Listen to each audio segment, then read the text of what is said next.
Hi,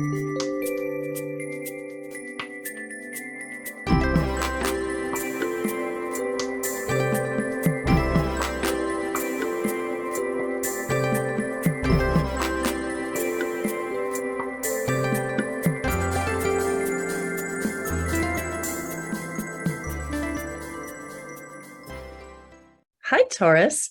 Welcome to Pandora Astrology's monthly horoscope for December of 2022.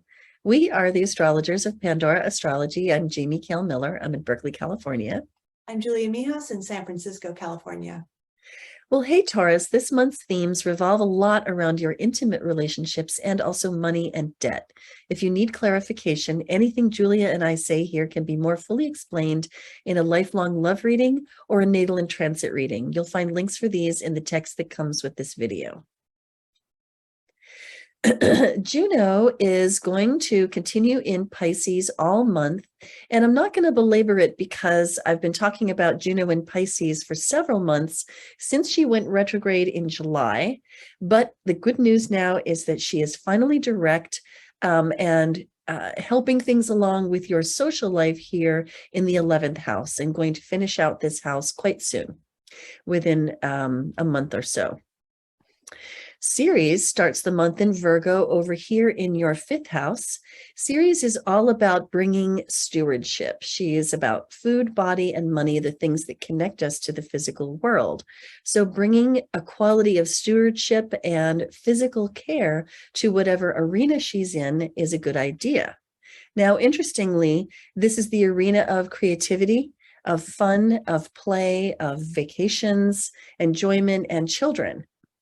Particularly children is a great place to utilize this series because she is all about, getting those kids ready for school, improving the systems for, for helping them to learn to be in their bodies, helping them learn to eat, to take care of their physical selves, even clean their room.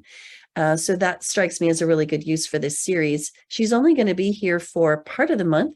She moves on into Libra on December 18, right about here. And in so doing, she shifts into your 6th house, which is a place where Ceres is pretty happy and comfortable. Ceres is earthy in her nature, and the 6th house is also an earthy place. The 6th house is very much a house of systems and organization. It's a house of health, and Ceres loves to be here, contributing to all those things and helping you get organized to fulfill on all those things for yourself and your family. Now, the last thing I want to tell you about before turning this over to Julia is that Jupiter is finishing out its stint through Pisces. It has been in your 11th house just for about the last month or so. It's going to be moving on into Aries, where it was earlier this year, which will be your 12th house. Now, Jupiter, I think, pretty much likes both of these houses. In the 11th house, as Jupiter is finishing this out, Jupiter can really bring a lot of confidence to your social life, making you more interested in getting out there and meeting people, getting acquainted with people, and improving on your social networks, and really being there for your friends. When Jupiter moves on into your 12th house, though, it takes on a different tone. Jupiter is about luck and opportunity, but Jupiter in the 12th house really becomes more about spiritual guidance, feeling supported by unseen metaphysical sources, feeling like there are angels looking over your shoulder, feeling like your luck isn't so much concentrated in any one area of life, but almost as if it's been put into a spray bottle and just blown into the very air that you're breathing. So, it's a wonderful feeling as Jupiter passes through the 12th house, and it's going to be there for several more months to come beyond the end of the year. Hey, Julia, I know you've got news about Mars and Venus and Mercury. What's that good stuff? Yes, I do, Taurus. Well, I got to say a few things about Mars, the planet of action and activity and frustration and anger, which has been retrograde for a little while now, and it starts the month retrograde too. Now, this whole cycle of Mars retrograde happens about once every 2 years. And anytime a planet's retrograde, it's a time of having to reorient yourself as to what that planet symbolizes. So this cycle is happening in your 2nd house, all month. This is a house of security, which is something you care about, Taurus. It represents the money you earn. It represents your possessions, your car, your clothes, your furniture, your collectibles. And Mars retrograde in the second house might mean that if you are in the process of acquiring some new stuff or selling off your old stuff, make sure to get a receipt, because you might have to redo that in some way. So items that you might be, in any way buying or selling, you might have to go back over your actions with Mars retrograde in the second. And if you're trying right now to sort of expand your money, maybe expand your salary, expand your business to sort of acquire more moolah, again, you might have to kind of go back over, and it can be kind of a frustrating process right now in terms of money. So, try to pursue it as best as you can, but also try to be patient, that you might have to kind of go over some of your previous strategies or ways of earning income.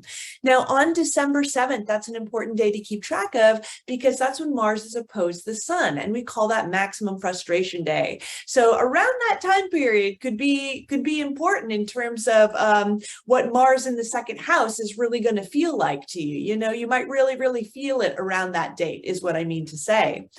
Now, on a lighter note, Venus, the planet of art, beauty, and relationships, starts off in your 8th house this month. This is also a money house. It's different than the second. It represents the money that you share with other people. So either through a bank, like a loan, a mortgage, loans, mortgages, investments, crypto, that kind of stuff. Or also it could represent money you have through family or through your partner too. Now, Venus is in this house for the first 9 days of the month. So that means that actually you could get a little bit of extra luck in terms of other people's money, even if you're having frustration with earning your own right now. So that could mean maybe your partner gets a raise and shares it with you. Maybe some money comes through from a bank or institution, like an investment. Then on December 9th, Venus enters your 9th house, where she's going to remain for the rest of the month. This is a house of travel. It's a house of education. It's a house of expansion in general. And Venus is a relationship planet, and she brings pleasure wherever she goes. So if you are doing some holiday traveling this month, it's going to be a very pleasurable trip for you. Mercury will go retrograde at the end of the month, so there might be some delays along the way, but with Venus in the 9th, overall, I think it's going to be an enjoyable thing. Venus in the 9th, if you're single, could mean a holiday romance. If you're in a relationship, then you might want to have some kind of shared adventure or go on some shared expansive activity with your partner, whether that's attending a lecture, exploring, expanding your horizons in some way together, or even physical exploration. Then Mercury, the planet that represents your mind, starts the month in your 8th house, where Venus is as well. So the first week of the month, there's a big focus on other people's money, all those things I described earlier.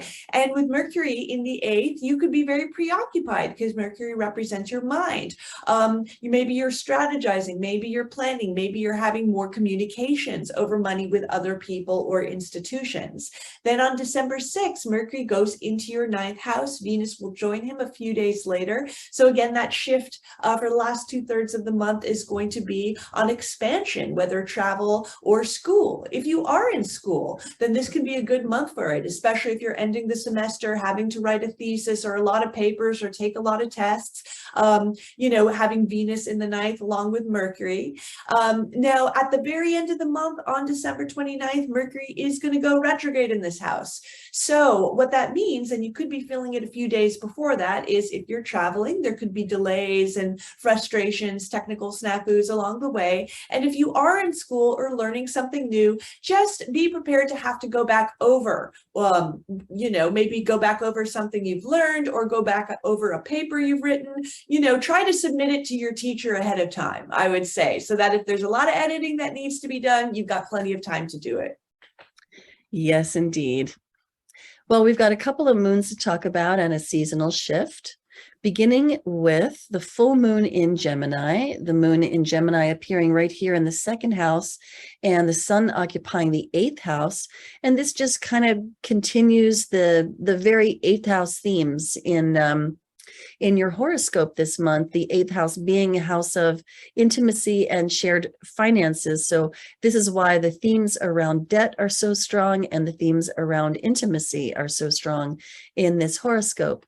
So the moon in Gemini, though, appears in your 2nd house, which remember has to do with your own money, your own finances, your own nest egg, whereas the sun occupies the 8th house, representing the monies that you share with a partner, maybe a business partner, maybe a spouse, or the monies that are connected with a pool of money, maybe because it's taxes or because it's insurance or because it's investments.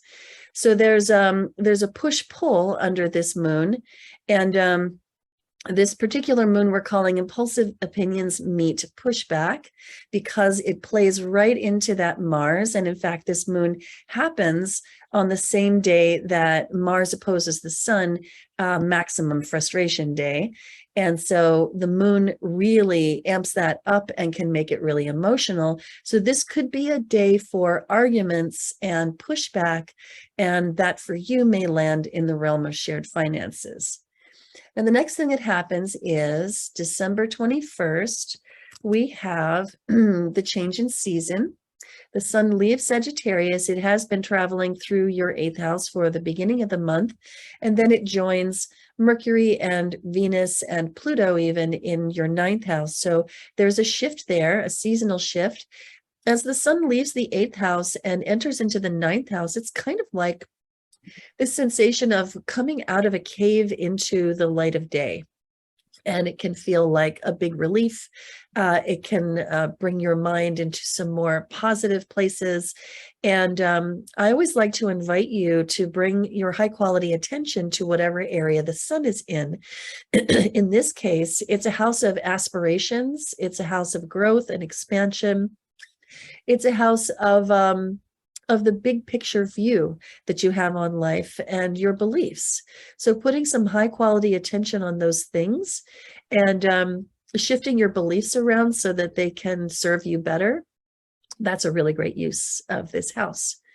The last thing I want to tell you about is the new moon in Capricorn, which happens the next day as the sun and moon gather together into this 9th house, where now basically, very big gathering of planets right here. So the 9th house being about growth and expansion, higher education, travel, meeting and rubbing elbows with people who are very different from yourself, expanding your mind, learning new and bigger ideas. That's really what this moon is going to focus on for you. Now, interestingly, this moon happens at the time of the winter holiday, which is when many families may gather. And we're calling this one transactional family relationships, because the moon is a little bit crusty, a little bit of a curmudgeon when it appears in Capricorn. And so the square to Jupiter, however, wants the holidays to be festive. So there's a bit of dynamic tension here between this, fun-loving, bouncy Jupiter in Aries and the moon and the sun together here in Capricorn, which, are just much more sort of emotionally reserved and stoic. So if you want to check out the moon recordings that we have made, they're in the December 2022 news playlist on our YouTube channel, Pandora Astrology. And in that one, we talk a lot more about how to handle the holidays if you do find yourself, stuck in your home of childhood with some rather crusty family members. We have solutions to that. And that's all for today. Thank you for watching. If you enjoyed this video, please be sure to like it, share it, and subscribe to our channel. You can find out more about this month's moons and our video about the astrological influences of 2023 on our website, pandoraastrology.com, in the forecast tab. And on our website, you can book a reading with us or take a class. And until next time, we'll see you around the cosmos. Bye. Bye-bye.